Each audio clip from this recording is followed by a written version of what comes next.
que j'appelle de la liberté. Nandengebo, s'il vous plaît, avec le téléphone là, ça ne va pas aller.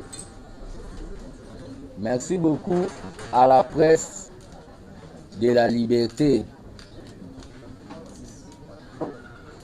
Aujourd'hui, je vais communiquer à ma qualité de DG. Dans ma qualité de DG de la Raskin, c'est-à-dire à ma qualité de DG de la Raskin en charge des questions techniques, c'est-à-dire la régie d'assainissement de Kinshasa. Je remercie d'abord parce que souvent j'ai fait mes communications dans lingala facile pour comprendre. Et na Chine basala appelé communication en français te basala en chinois. Nous devons valoriser la langue nabiso authentique. Et la mission que nous avons, c'est aussi une mission de sensibilisation de la population de la ville-province de Kinshasa. Naoba Bengi, Makambo Etali, assainissement et salubrité. Je commencerai par de mélanger parce que le document est en français. Mais pour ne comprendre Mambo na Zoloba, na oko tapé na ndinga na lingala.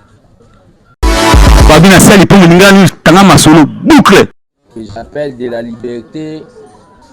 Nandengebo, s'il vous plaît, avec le téléphone là, ça ne va pas aller. Merci beaucoup à la presse de la liberté. Aujourd'hui, je vais communiquer à ma qualité de DG. Dans ma qualité de DG de la Raskin, c'est-à-dire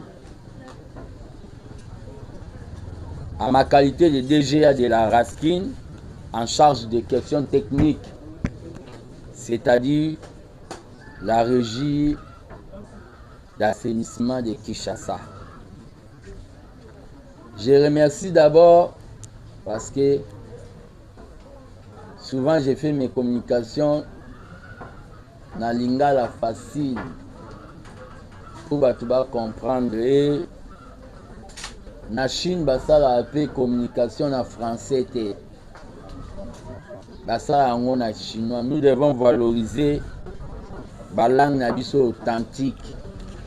Et la mission que nous avons, c'est aussi une mission de sensibilisation de la population. Je remercie l'Éternel Dieu.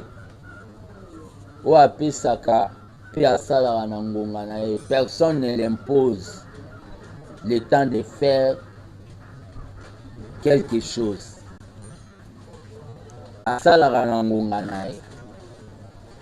Je remercie le président de la République, Félix Tshisekedi, d'avoir validé facilement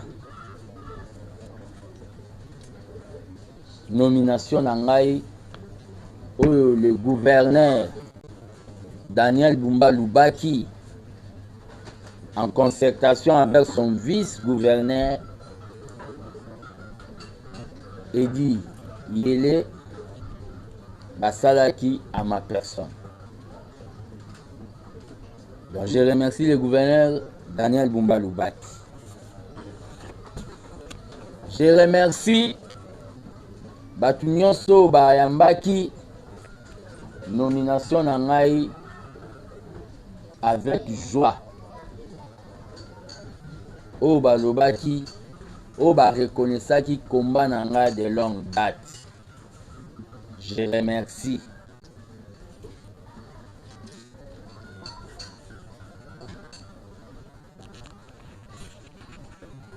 Nazo senga pe na batu oyo bamona eke je n'avais pas de qualité ya kozala nommé soki baza na savoir-faire soki baza na baconnaissance naza disposé ya koyoka bango po tosala babengi mission bapesi biso.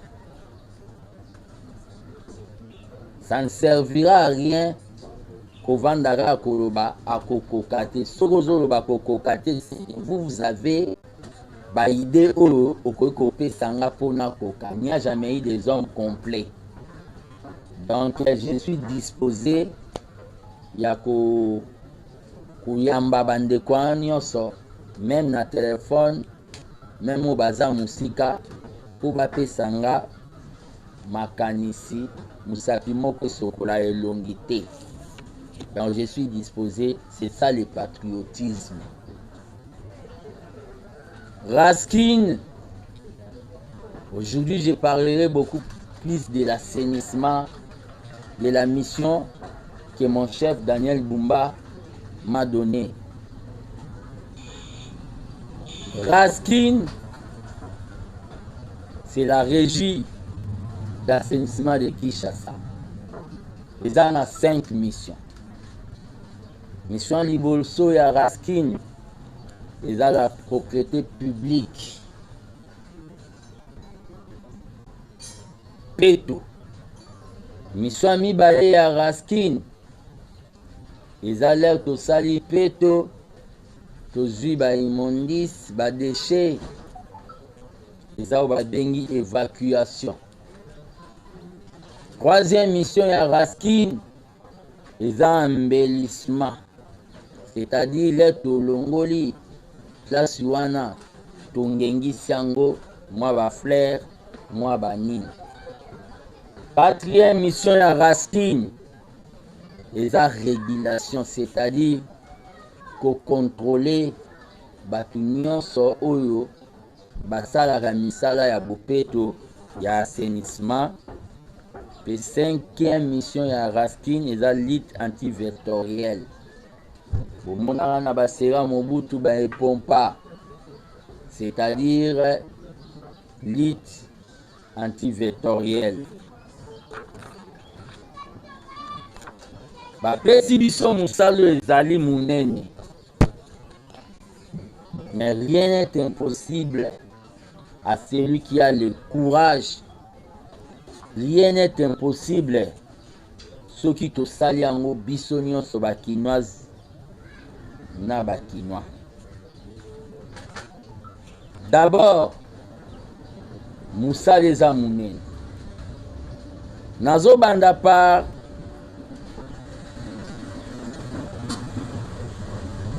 kosenga na ba députés provinciaux ya ville province de Kinshasa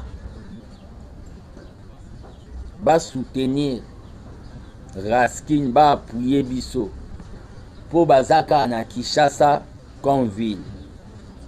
Ba faire participer au babengi population na ba travaux d'assainissement.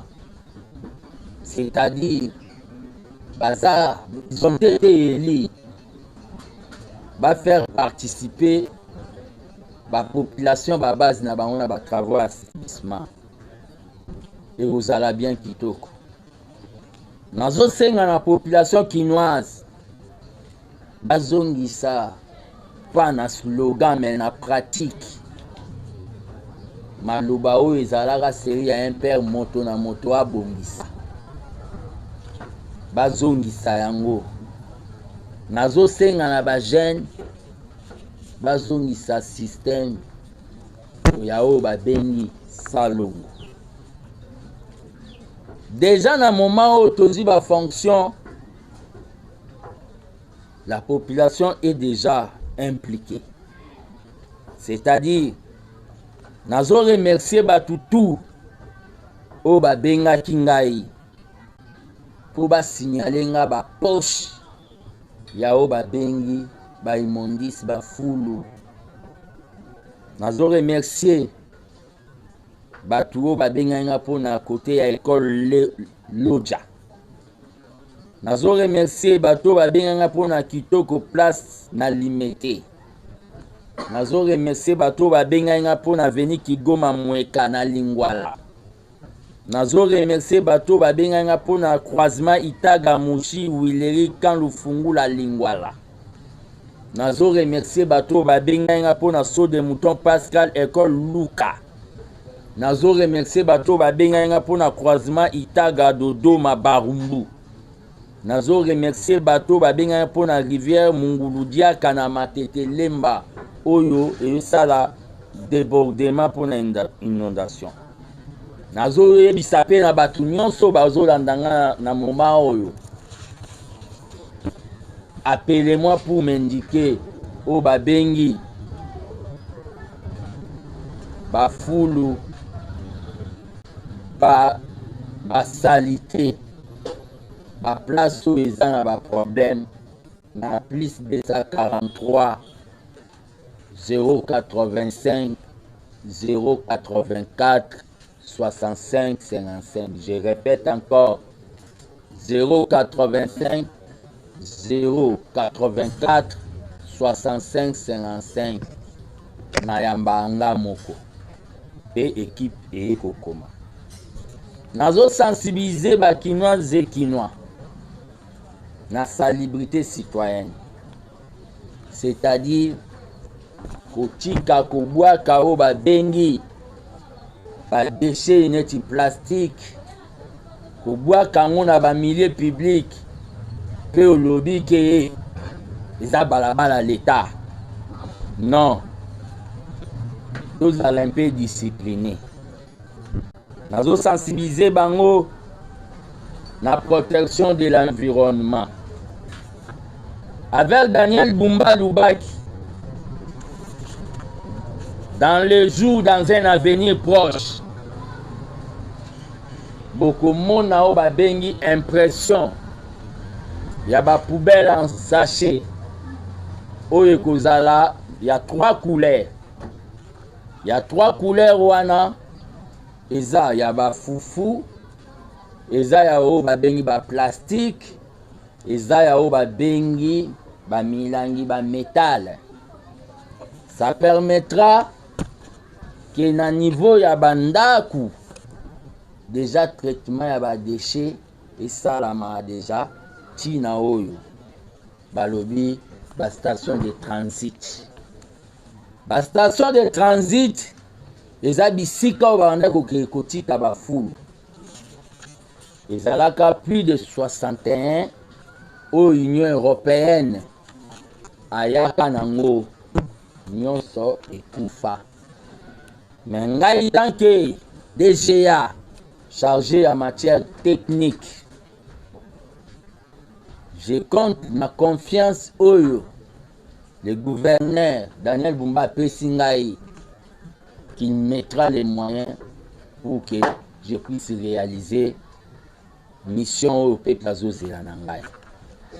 Je vais proposer ma station de transit souterrain. Neti badal. Na mona kiango na Suisse. Na ba vidéo malgré na on a bima na kenda Europe. C'est-à-dire la station de transit souterrain. Pourquoi souterrain? Na kota na ba station de transit au Union européenne et Salaka. Les Alaka ciel ouvert, ça pollue l'environnement. C'est pour cela quand il y a eu babengi problématique, il y a évacuation. Leur problème évacuation ezalaki lisusu sur le bêta qui bateau à pembeni ya ba station de transit. Station de transit eza bisiko oyo bato apusu bayaka batiki matiti po bazwa ba memango na place oyo esengeli ya transformation.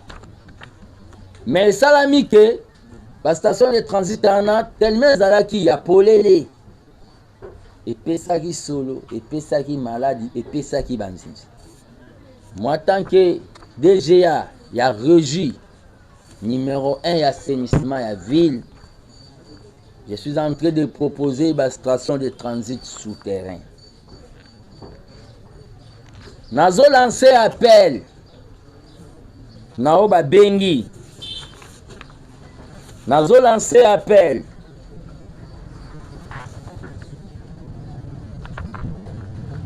na ba partenaires nationaux et internationaux.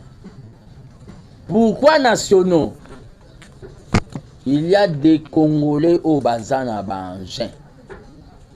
Par rapport na baimondis au Tozanango, production ya baimondis na ville na biso ya Kinshasa. Ça, les documents.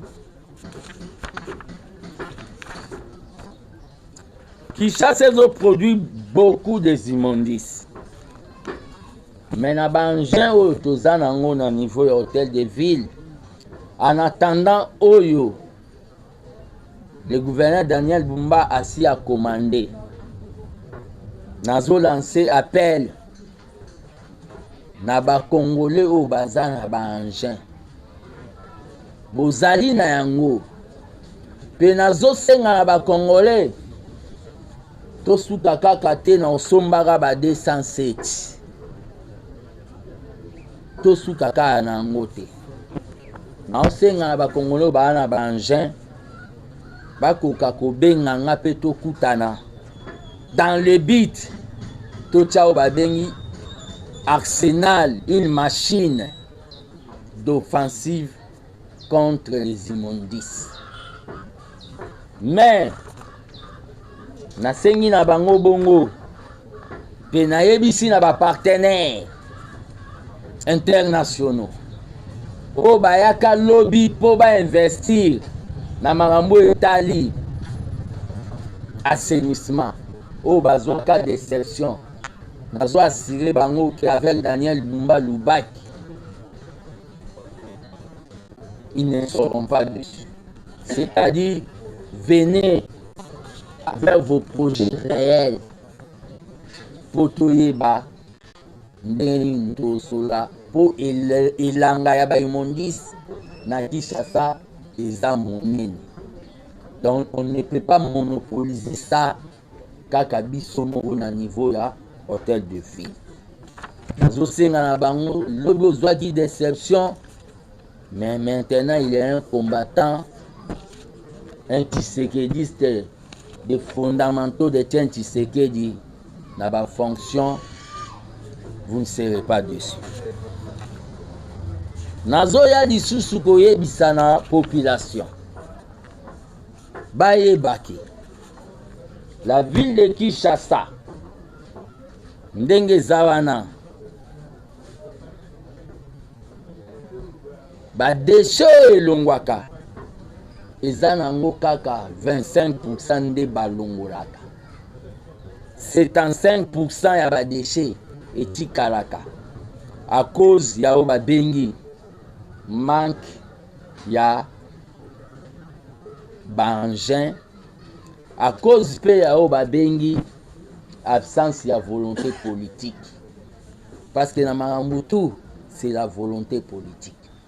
Nous avons commencé à descendre, on n'a pas eu au babengi les frais d'installation, parce qu'on ne pouvait pas aussi donner les frais d'installation au moment où on a tout ça là qui remise et représenté. Mais dans les soucis patriotiques, nous avons fait au babengi ba descente na Makala, na quartier des Bonhommes, et nous allons continuer dans d'autres communes. Na moment tozoloba, nous lançons l'appel na batu nyonso au bazana domaine ya assainissement. Notre objectif la ville de Kinshasa, de lutter contre l'insalubrité, de créer des emplois indirects, directs en faveur des Kinois. Comment on peut créer les emplois en faveur des Kinois? Les lobiso tout au lula kalwalaba pour bazana nini. Mais biso pe ba foule na biso eza richesse. Eza richesse na ndenge nini? Ceux qui te mettent en place au balobi, ba usine ya transformation ya ba déchets, ya solo, ya kobu bate. soki totie yango tokosala ba pavé écologique na ba déchets plastique, tokosala ba bengi carburant na ba déchets plastique, tokosala ba bengi ba fumier pona bilanga ya ba mama maraîchère na ba déchets plastique. Donc Kinshasa pe ekoma na richesse nango moko oyo euti na ebele ya bafu. Babenga yango économie circulaire. C'est pour cela nous allons créer des emplois pour les Kinoises et des Kinois.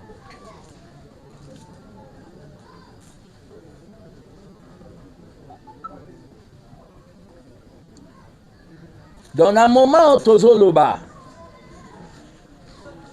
nous avons besoin de moyens matériels.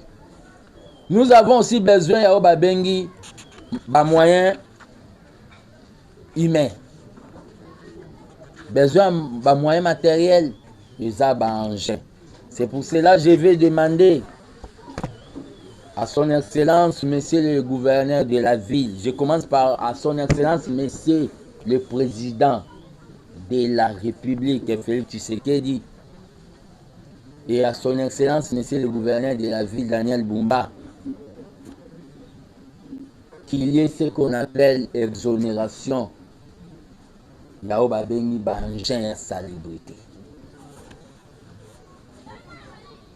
S'il y a une exonération, il y a un engin à salubrité. Faire du Congo, Allemagne, c'est réalisable. Pourquoi le président de la République avait dit on va faire du Congo Allemagne? Parce que l'Allemagne est le premier pays en matière d'assainissement. Nazo Senganaba Congolais. Il y aura une forte campagne de sensibilisation sur la discipline.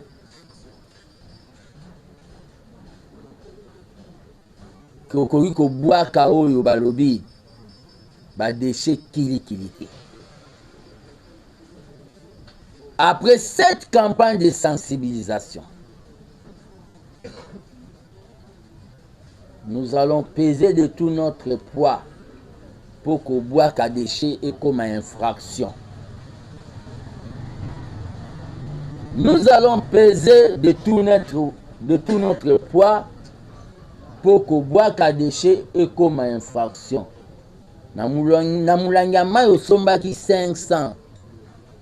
Okoko mema ope nanda kuno ekomi 1 kilo.